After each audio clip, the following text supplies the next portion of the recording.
નમસ્કાર વિદ્યાર્થી મિત્રો, ધોરણ 12 કોમર્સ વિષય આંકડાશાસ્ત્ર પ્રકરણ નંબર 1 સંભાવના. આજે આપણે જોઈશું સ્વાધ્યાય 1.2માં જે થિયરી આવે છે, જે આપણે સ્વાધ્યાય 1.2 ગણતી વખતે જે થિયરીની જરૂર પડશે તે થિયરી આપણે જોઈશું. તો શરૂઆત કરીએ. સમસંભાવી ઘટનાઓ. કોને કહેવાય સમસંભાવી ઘટના? તો કોઈ યાદચ્છિક પ્રયોગના નિર્દેશાવકાશની બે કે તેથી વધુ ઘટનાઓ પૈકી એક ઘટના બનવાની શક્યતા બીજી કોઈ પણ ઘટના બનવાની શક્યતા કરતાં વધુ કે ઓછી હોવાનું કોઈ દેખીતું કારણ ન હોય તેવી ઘટનાઓને સમસંભાવી ઘટનાઓ કહેવાય છે. અર્થાત કે તમે કોઈ પણ યાદચ્છિક પ્રયોગ કરો, એમાંથી બનતી બે કે તેથી વધુ ઘટનાઓ બનવાના ચાન્સ એક સરખા હોય.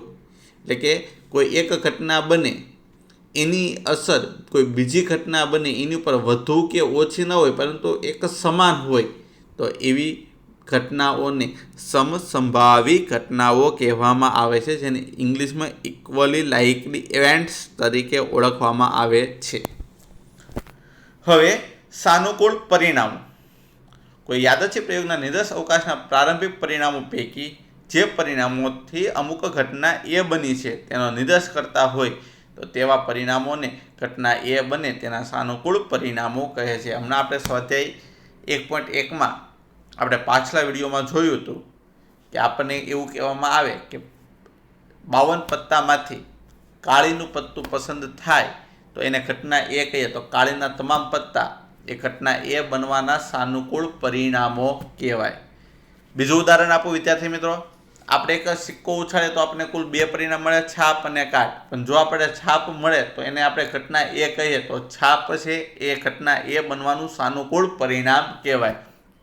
અને એની સંખ્યાને આપણે સ્મોલ એમ વડે દર્શાવીશું. સાનુકૂળ પરિણામો કુલ કેટલા છે એ દર્શાવવા માટે સ્મોલ એમનો ઉપયોગ થશે, અને સાર્વત્રિક ગણના કુલ પરિણામો દર્શાવવા માટે સ્મોલ એનનો ઉપયોગ થશે. એને કહેવાય છે નિદર્શ બિંદુઓ. ત્યારબાદ છે સંભાવનાની ગાણિતિક વ્યાખ્યા, મોસ્ટ આઈએમપી વ્યાખ્યા. કે ધારો કે કોઈ યાદચ્છિક પ્રયોગના 7 નિર્દેશાવકાશ કેપિટલ યુના પરસ્પર નિવારક, નિશેષ અને સમસંભાવી પરિણામોની કુલ સંખ્યા સ્મોલ એન છે. એટલે કે કુલ યાદચ્છિક પ્રયોગના પરિણામો આપણને સ્મોલ એન આપેલા, પરિણામો કેવા હોવા જોઈએ? તો પરસ્પર નિવારક હોવા જોઈએ, નિશેષ હોવા જોઈએ અને સમસંભાવી હોવા જોઈએ.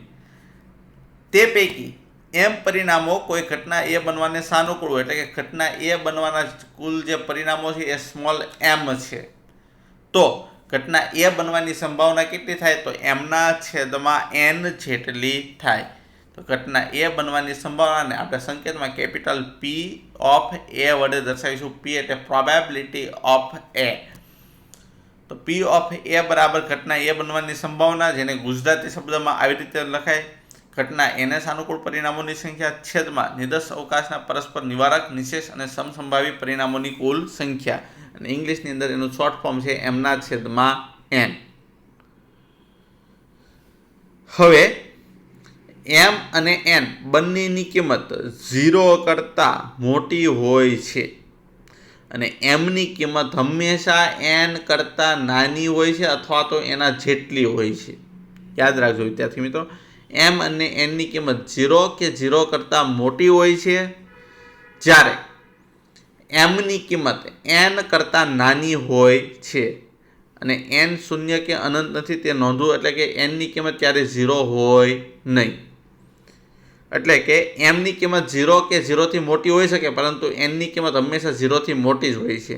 યાદ રાખજો, એમની કિંમત 0 અથવા 0થી મોટી હોઈ શકે, પરંતુ એનની કિંમત હંમેશા 0 કરતાં મોટી જ હોય છે. અને બીજું, એમની કિંમત હંમેશા એન કરતાં નાની જ હોય છે. સંભાવનાની ગાણિતિક વ્યાખ્યાને મોસ્ટ આઈએમપી એમસીક્યુ કે સંભાવનાની ગાણિતિક વ્યાખ્યાને બીજા પ્રશિષ્ટ વ્યાખ્યાના નામથી ઓળખવામાં આવે છે.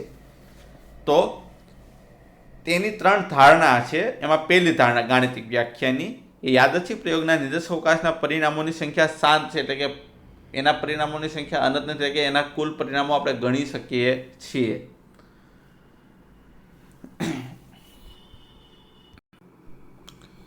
નંબર 2, યાદચ્છિક પ્રયોગના નિર્દેશ અવકાશના કુલ પરિણામોની સંખ્યા જ્ઞાત છે, એટલે આપણે કુલ પરિણામો કેટલા આપણને મળશે આપણે આપણને પહેલેથી જ્યાં ખબર હોય છે.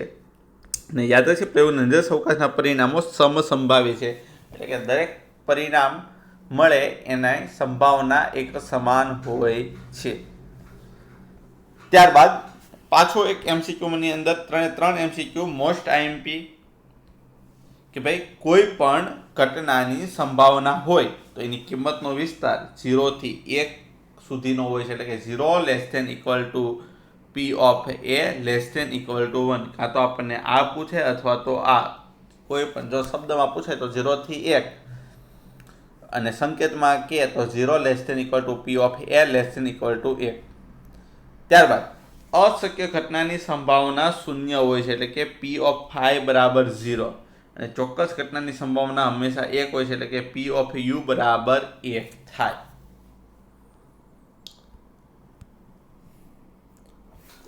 ચોથો પરિણામ, નિર્દેશ અવકાશ કેપિટલ યુની કોઈ પણ ઘટના એની પૂરક ઘટના A ડેશની સંભાવના P of A ડેશ બરાબર 1 - P of A થાય. એટલે કે તમારે પૂરક ઘટનાની સંભાવના શોધવી હોય તો 1માંથી P of A ને બાદ કરી દેવાનો, એટલે આપણે પૂરક ઘટનાની સંભાવના મળે. યાદચ્છિક પ્રયોગના નિર્દેશ અવકાશની બે ઘટના હોય A અને B માટે, જો A એ B નો ઉપગણ હોય તો એની સંભાવના હંમેશા B જેટલી અથવા તો B કરતાં નાની હોય છે. એટલા માટે P of A <= P of B, અને આવા સમયે P of B - A કરો તો એની કિંમત P of B માંથી P of A બાદ કરો એની જેટલી થાય છે. ત્યારબાદ P of A/B <= P of A હોય ત્યારે A/B એ એનો ઉપગણ હોય છે. P of A/B <= P of B હોય ત્યારે A/B એ B નો ઉપગણ બની જાય છે. P of A <= P of A યોગ B હોય તો A એ A યોગ B નો ઉપગણ બની જાય છે. એવી જ રીતે P of B <= P of A યોગ B હોય ત્યારે B એ A યોગ B નો ઉપગણ હોય છે. પણ હવે આપણે જે યાદ રાખવાનો પોઈન્ટ છે એ અહીંયાથી છે. આટલા પોઈન્ટ તમારે ખાસ યાદ રાખવાના છે.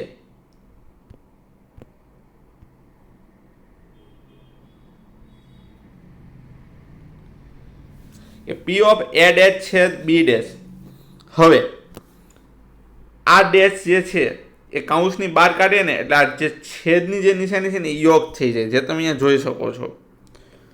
તો કે P of A યોગ B આખાનો ડેશ, જ્યાં આખાનો ડેશ હોય એને એકમાંથી બાદ કરી નાખો એટલે એનું સૂત્ર બની ગયું, એટલે થઈ ગયું 1 - P of A યોગ B.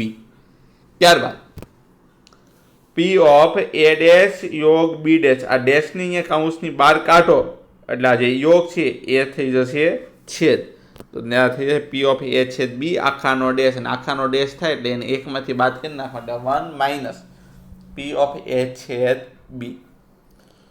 હવે P of A - B, જેને માઇનસ કર્યું છે એની માથે લાગી જાય ડેશ અને વચ્ચે આવે છેદની નિશાની, એટલે કે P of A છેદ B ડેશ બરાબર પહેલામાંથી A છેદ B ને બાદ કરવાનું. પહેલું આપણને A આપ્યું છે તો P of A - P of A છેદ B થશે. અને P of B - E આપણને આપ્યું છે તો આમાં A બાદ કર્યો છે તો એની માથે લાગી જશે ડેશ, તો P of A ડેશ છેદ B. તો P of B માંથી A છેદ B ને કરી નાખવાનો બાદ, અને આ આપણને આપેલું છે જે બોર્ડની પરીક્ષામાં પૂછાતો સવાલ છે કે આપેલા જે ઘટકો છે એને ચડતા કે ઉતરતા ક્રમમાં ગોઠવો, આવું આપણને કહેવામાં આવશે. એટલે કે આ જે ઘટકો છે એ ચડતા ક્રમની અંદર ગોઠવેલા છે. સૌથી પહેલાં 0 આવશે, એની પછી P of A છેદ B આવશે, એની પછી P of A આવે, એના પછી P of A યોગ B આવે, એના પછી P of A plus P of B આવે, અને જો 1 આપ્યો હોય તો એ સૌથી છેલ્લે 1 આવે. ઉતરતા ક્રમમાં કે તો <= તો એનું <= કરી નાખવાનું. ઓકે, હવે સ્વાધ્યાય 2.1 નો દાખલા નંબર 1 જોઈએ. એક સમતોલ સિક્કો 3 વખત ઉછાળવામાં આવે છે. નીચેની ઘટનાઓની સંભાવના શોધો. વિદ્યાર્થી મિત્રો, આગળનું જે સ્વાધ્યાય 1.1 હતું એમાં આપણને ગણ શોધવાના કહેતા હતા. આમાં હવે આપણને સંભાવના શોધવાનું કહે છે. તો સંભાવનાનું સૂત્ર આપણે જોયું હતું, P of A બરાબર m/n.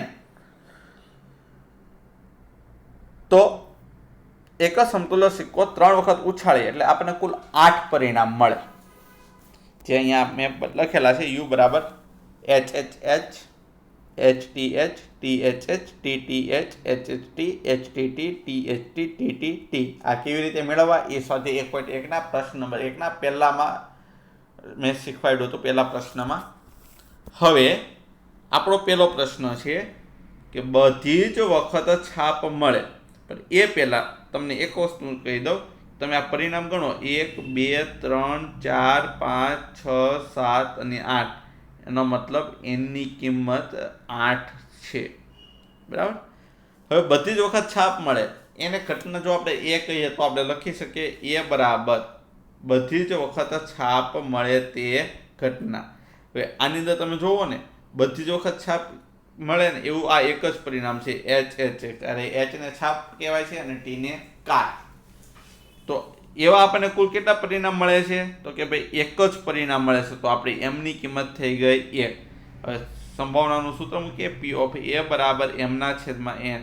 તો m ની કિંમત અહીંયા છે 1, તો એ આપણે અહીંયા લખી નાખીએ, અને n ની કિંમત અહીંયા મેં આપણે કુલ પરિણામ ગણ્યા હતા ત્યાં હતી 8, તો આપણો જવાબ થઈ ગયો 1 ના છેદમાં 8.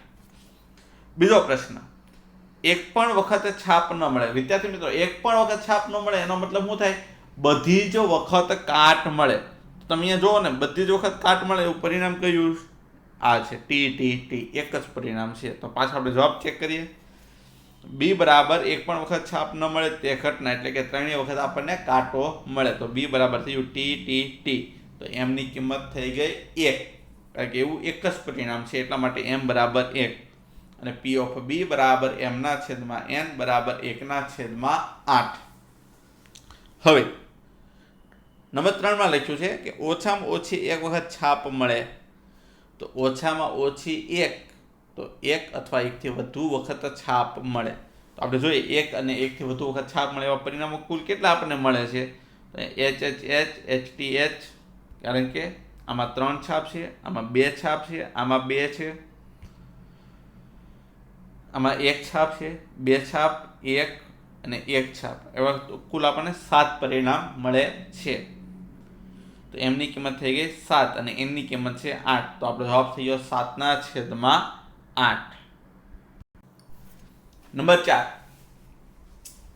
D બરાબર 1 થી વધુ વખત કાંટો મળે, એટલે કાંટાની સંખ્યા 1 કરતા વધુ હોવી જોઈએ. તો તમે જોવો ને અહીંયા પરિણામમાં, અહીંયા 2 કાંટા છે T T, અહીંયા 2 કાંટા છે, આમાંય 2 કાંટા છે, ને આમાં 3 કાંટા, એટલે બધામાં કાંટાની સંખ્યા 1 કરતા વધારે, એટલે કુલ આપણે કેટલા પરિણામ મળ્યા? 4 પરિણામ.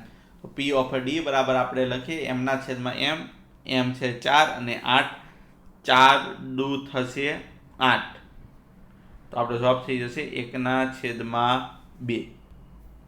હવે 5, વધુમાં વધુ એક વખત છાપ મળે તે ઘટના. વધુમાં વધુ 1, તો 1 અથવા 1 થી ઓછી વખત આપણને છાપ મળવી પડે. તો આમાં તમે જુઓ તો અહીંયા 1 વખત છાપ મળી, આમાં 1 વખત છાપ છે, આમાં 1 વખત છાપ છે, અને આમાં 1 પણ વખત છે, અને તો એવા કુલ આપણને પરિણામ મળે છે 4.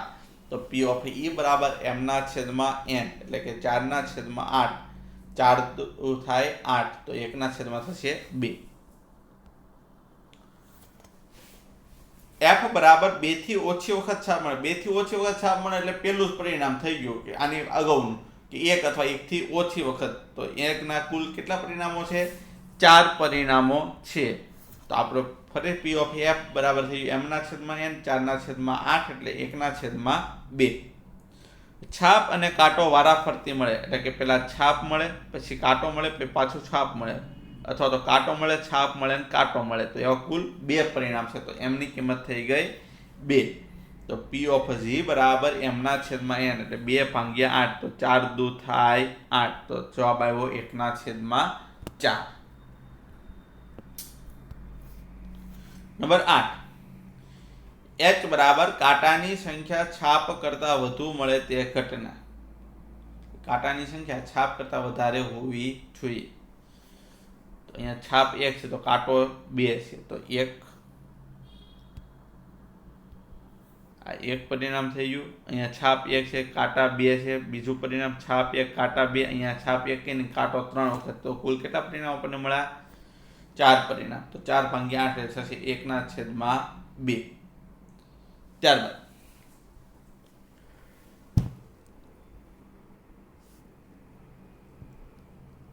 બીજો દાખલો છે, બે સમતોલ પાસા એક જ સાથે ઉછાળવામાં આવે છે અને નીચેની ઘટનાઓની સંભાવના શોધો. બે સમતોલ પાસા એક સાથે ઉછાળે કુલ 36 પરિણામ મળે, જે તમે અહીંયા જોઈ શકો છો. 1 1 1 2 1 3 1 4 1 5 1 6, 2 1 2 2 2 3 2 4 2 5 2 6, એવી રીતે 6 1 6 2 6 3 6 4 6 5 ને 6 છે, એમ n બરાબર કુલ 36 પરિણામ મળે છે. પહેલો પ્રશ્ન આપણને એવો કર્યો છે, પાસા પર મળતા અંકનો સરવાળો 6 થાય, એટલે કે બે પાસા પરના અંકો જે મળે એનો સરવાળો એક્ઝેક્ટ 6 થવો જોઈએ. અહીંયા પહેલું તમે પરિણામ જુઓ ને, અહીંયા 1 ને 1 2 થાય, 1 ને 2 3 થાય, 1 ને 3 4, 1 ને 4 5 અને 1 ને 5 6. અહીંયા એક્ઝેક્ટ 6 સરવાળો આનો થઈ જાય છે.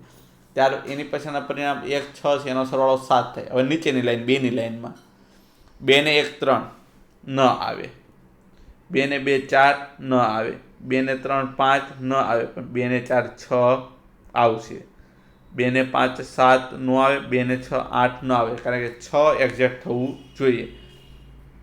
3 ને 1 4 છે, એ પણ આવે નહીં. આ 1 આવશે, આ નહીં આવે. 3 ને 2 5 ન આવે, 3 ને 3 6 આવે, 3 ને 4 7 ન આવે, 3 ને 5 8 ન આવે, 3 ને 6 ન આવે, 4 ને 1 5 ન આવે, 4 ને 2 6 આવશે. બાકીના એક પણ પરિણામ આવશે નહીં, કારણ કે એનો સરવાળો 6 થી વધી જાય છે. 5 ને 1 6 એક્ઝેક્ટ થઈ જાય છે, તો એ આવશે, બાકીના એક પણ પરિણામ આવશે નહીં. અને આમાં તો પહેલો જ 6 આપેલો છે, એટલે દરેકના સરવાળા 6 કરતાં કેવા છે, મોટા છે. તો પહેલું પરિણામ છે 1 5, તો અહીંયા આવી ગયું. પછી છે 2 4, તો એ આવી ગયું. 3 3 આવી ગયું, 4 2 આવી ગયું, 5 1 આવી ગયું. તો એવા કુલ આપણે કેટલા પરિણામ મળે છે? 5 પરિણામ. કુલ કેટલા પરિણામમાંથી? તો કે 36. તો n થઈ ગયો 36 અને m થઈ ગયો 5. તો p ઓફ a બરાબર m/n બરાબર 5/36. નંબર 2, b બરાબર પાસા પર મળતા અંકનો સરવાળો 10 થી મોટો ન થાય તે. 10 થી મોટો ન થાય એનો મતલબ કે 10 કે 10 કરતાં નાના હોય એવા તમામ પરિણામો. તો તમે અહીંયા બધાના સરવાળા જુઓ, 1 ને 1 2 જે 10 કરતાં નાનું છે, 1 ને 2 3 10 થી નાનું, 1 ને 3 4 એ 10 થી નાનું, 1 ને 5 1 ને 4 5 એ 10 થી નાના, 1 ને 5 6 10 થી નાના, 1 ને 6 7 10 થી નાના. આ તમામ પરિણામો એવા છે જે 10 થી નાના છે. તો એવા આપણને કુલ 33 પરિણામ મળ્યા છે. તો p ઓફ b બરાબર m/n, તો 33/36. તો 11 તેરી 33 અને 12 તેરી 36, એટલે 11/12. નંબર 3, c બરાબર પાસા પર મળતા અંકનો સરવાળો 3 નો ગુણક હોય. હવે તમે સરવાળો કરો ને, તો પેલું પરિણામ છે 1 1 એટલે 2 થયું, અને છેલ્લું પરિણામ છે 6 6 એટલે 12. એટલે 2 થી નીચે ન જવાનું, 12 થી વધવાનું નથી. તો 3 નો ઘડિયો બોલે 3 1 3 આવે, એટલે જેનો સરવાળો 3 થતો હોય એ લેવાનો. 3 2 6, જેનો સરવાળો 6 થતો હોય એ લેવાનો. 3 તેરી 9 થતો હોય એ લેવાનો. 3 ચોક 12. અહીંયા તમે જોઈ શકો છો 1 ને 2 3, આ તો એને 3 વડે આપણે સરવાળાને ભાંગી શકીએ. 1 ને 5 6, તો એને 3 વડે ભાંગી શકાય. 2 ને 1 3, તો એને 3 વડે ભાંગી શકાય. 2 ને 4 6, તો એને 3 વડે ભાંગી શકાય. 3 ને 3 9, તો એને 3 વડે ભાંગી શકાય. 3 ને 6 9, તો એને 3 વડે ભાંગી શકાય. 4 ને 2 6, એને 3 વડે ભાંગી શકાય. 4 ને 6 9, તો એને 3 વડે ભાંગી શકાય. 5 ને 1 6, તો એને 3 વડે ભાંગી શકાય. 5 ને 4 9, તો એને 3 વડે ભાંગી શકાય.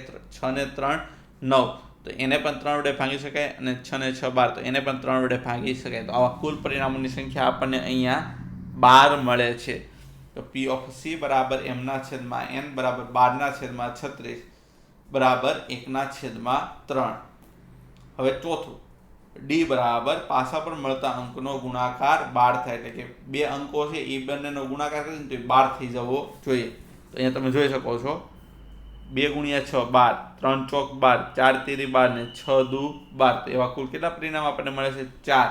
તો p ઓફ d બરાબર m/n, તો 4/36. તો 9 ચોક 36, તો 1/, થઈ ગયું 9. નંબર 3, બે બાળકો ધરાવતા કુટુંબોમાંથી એક કુટુંબ યાદચ્છિક રીતે પસંદ કરવામાં આવે છે. આ કુટુંબના બે બાળકો પૈકી એક બાળક છોકરી અને એક બાળક છોકરો હોય. નંબર 2, ઓછામાં ઓછું એક બાળક છોકરી હોય તેની સંભાવના શોધો. હવે બીને આપણે છોકરો કહીએ અને જીને આપણે છોકરી, એટલે બોય એટલે છોકરો અને ગર્લ એટલે છોકરી. તો એવા કુલ આપણને 4 પરિણામ મળે. કાં તો કોઈ પણ કુટુંબની અંદર બે છોકરા હોય, અથવા પહેલો છોકરો હોય પછી છોકરી આવી હોય તો બીજી, પહેલાં છોકરી આવી હોય પછી છોકરો આવે તો જીબી, અથવા તો બંને છોકરી આવે. આ કુલ 4 શક્યતા રહેલી છે.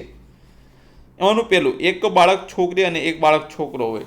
તો આ બે પરિણામો એવા છે, એમાં એક બાળક છોકરી અને એક બાળક છોકરો છે. તો એમ બરાબર થઈ ગયા 2. તો પી ઓફ એ બરાબર 2/4, એટલે એ થઈ ગયું 1/2. ઓછામાં ઓછું એક બાળક છોકરી હોય તે કરીને ઓછામાં ઓછું એક, તો એક અથવા એકથી વધારે બાળક છોકરી હોવું જોઈએ. આમાં એક બાળક છોકરી છે, આમાં એક બાળક છોકરી છે અને આમાં બંને બાળક છોકરી છે. તો એમની સંખ્યા થઈ ગઈ 3. તો આપણો જવાબ પી ઓફ બી બરાબર m/n બરાબર 3/4. દાખલા નંબર 4, પ્રથમ 100 પ્રાકૃતિક સંખ્યાઓમાંથી એક સંખ્યા યાદચ્છિક રીતે પસંદ કરવામાં આવે છે અને આ સંખ્યા 7 વડે નિશેષ ભાગી શકાય તેની સંભાવના શોધો. યુ બરાબર પ્રથમ 100 પ્રાકૃતિક સંખ્યા એટલે 1 થી 100. એમાંથી એક સંખ્યા પસંદ કરવા એટલે 100C1, તો 100 થશે. પસંદ કરેલી સંખ્યા 7 વડે નિશેષ ભાગી શકાય. વિદ્યાર્થી મિત્રો, 7નો ઘડિયો બોલવાનો, પણ 100ની બહાર નથી જવાનું. તો 7 એકા 7, 7 દુ 14, 7 તેરી 21, 7 ચોક 28, 7 પંચા 35, એવી રીતે તમે બોલો તો છેલ્લે 14 × 7 કરવાથી 98 તમને મળશે. એટલે કુલ આપણને કેટલી સંખ્યા મળે? 14 સંખ્યા. જો તમને એમ ન આવડે તો તમારે શું કરવાનું? 100/7 કરવાનું. 14 પોઈન્ટ સમથિંગ કંઈક આવશે જવાબ. તમારે પોઈન્ટ પછીના આંકડા ધ્યાનમાં નહીં લેવાનું, પોઈન્ટ પછી પહેલાં જે 14 હોય એને ધ્યાનમાં લેવાનું, એ જ તમારો જવાબ હશે. એટલે કુલ એટલી સંખ્યા તમને 7 વડે એને ભાગી શકશો. તો અહીંયા એમ આપણો થઈ ગયો 14. તો પી ઓફ એ બરાબર 14/100. બંનેનો ભાગ 2 વડે ચાલશે. અહીંયા 7 દુ 14 અને અહીંયા 50 દુ 100. તો 7 ભાગ્યા થઈ ગયા 50. નંબર 5, દાખલા નંબર 5, એક સંખ્યા પસંદ કરવાના યાદચ્છિક પ્રયોગનો નિર્દેશ અવકાશ કેપિટલ યુ બરાબર 1 થી લઈને 120 છે અને આ નિર્દેશ અવકાશના પરિણામો સમસંભાવી છે. તો આ સંખ્યા 3ની ગુણક હોય તો n બરાબર પહેલાં તો 120 છે અને એ બરાબર 3ની ગુણક હોય તો 120 ભાગ્યા તમારે 3 કરી નાખવાનું, એટલે તમને મળશે 40. તો એ આપણી એમની કિંમત થઈ ગઈ. તો અહીંયા થઈ ગયું m બરાબર 40. તો પી ઓફ એ બરાબર m/n. તો 40/120 પહેલાં પાછળથી 0 0 ઉડાડી નાખો, એટલે વધુ 4/12, એટલે 4 તેરી 12. તો આપણે જવાબ થઈ ગયો 1/3. ત્યારબાદ નંબર 2, પસંદ કરેલી સંખ્યા 3ની ગુણક ન હોય તો હોય એને આપણે એ કીધો, ન હોય તો એની માથે મારવાનો ડેશ. અને એનું મેં તમને સૂત્ર હમણાં કીધું હતું. જ્યારે એ ડેશનું સૂત્ર કહે ને ત્યારે 1માંથી પી ઓફ એને બાદ કરી નાખવાનો. તો 1માંથી 1/3 બાદ કરીએ તો 3 એકા 3 અને 3માંથી 1 બાદ કરો એટલે વચ્ચે 2. તો 2/3 આવશે 3. નંબર 3, પસંદ કરેલી સંખ્યા 4ની ગુણક હોય તો 120/4 કરો તો તમને મળશે 30. તો આપણે એમની કિંમત થઈ ગઈ અહીંયા 30. તો પી ઓફ બી બરાબર m/n. તો 30/120, તો વચ્ચે 1/4. અને એવી રીતે અહીંયા બી ડેશ બરાબર પસંદ કરેલી સંખ્યા 4ની ગુણક ન હોય એને આપણે બી કીધો, તો ન હોય એને આપણે શું કહીશું? B dash. તો પી ઓફ બી ડેશ બરાબર 1 - પી ઓફ બી. 1 - 1/4, 4 લઈએ લસા, એટલે 4નો ગુણાકાર થશે આ 1 સાથે. તો 4 એકા 4 અને 4માંથી 1 બાદ કરો એટલે આવશે 3. તો 3/4. અને ત્યારબાદ છેલ્લું આપણને કીધું છે કે પસંદ કરેલી સંખ્યા 3 અને 4 બંનેની ગુણક હોય. બંનેની ગુણક હોય એટલે પહેલા બંનેનો ગુણાકાર કરી નાખવાનો, 4 તેરી 12. તો 120/12 કરવાનો એટલે 10 આવે. તો એમની કિંમત થઈ ગઈ 10. તો 10/120 મૂકીએ તો આપણે મળશે 1/12.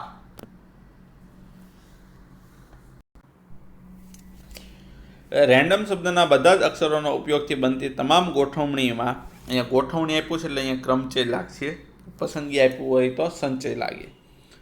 આર પ્રથમ અને એમ અંતિમ સ્થાન પર આવે તેની સંભાવના શોધો. રેન્ડમ શબ્દની અંદર કુલ 6 અક્ષર આપણને આપ્યા છે, તો એની કુલ ગોઠવણી થાય 6p6 એટલે 6 ફેક્ટોરિયલ. 6 ફેક્ટોરિયલની કિંમત શોધવી તો 6 × 5 × 4 × 3 × 2 × 1 એટલે 6 થી લઈને 1નો ક્રમિક ગુણાકાર, એટલે એનો જવાબ થશે 720. હવે એ બરાબર ગોઠવણીમાં આર પ્રથમ સ્થાને રહેવો પડે, એટલે આર પ્રથમ સ્થાને આવવો પડે અને એમ અંતિમ સ્થાને આવવો પડે, તો સંભાવના કેટલી થાય? તો અહીંયા તમે જુઓ, આપણને આની અંદર કુલ આર આપણી પાસે કેટલા છે? એક જ આર છે, અને એને ગોઠવવાની જગ્યા આપણી પાસે કેટલી છે? 1 છે, તો એના 1p1. એવી રીતે આમાં એમ આપણી પાસે ફક્ત એક જ છે અને એને ગોઠવવાની જગ્યા પણ અહીંયા 1 છે, તો 1p1.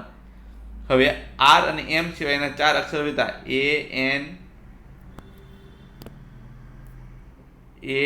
n d અને o.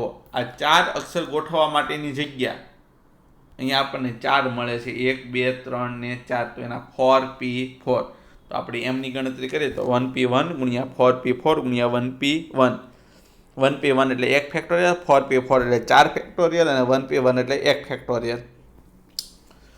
1 ફેક્ટોરિયલની કિંમત 1, 4 ફેક્ટોરિયલની 24 અને 1 ફેક્ટોરિયલની 1, એટલે એમ બરાબર થઈ ગયા 24. ગુણાકાર કરીએ એટલે તો p ઓફ a બરાબર m/n એટલે 24/720 બરાબર 1/30, એટલે 30 × 24 કરવાથી થાય છે 720.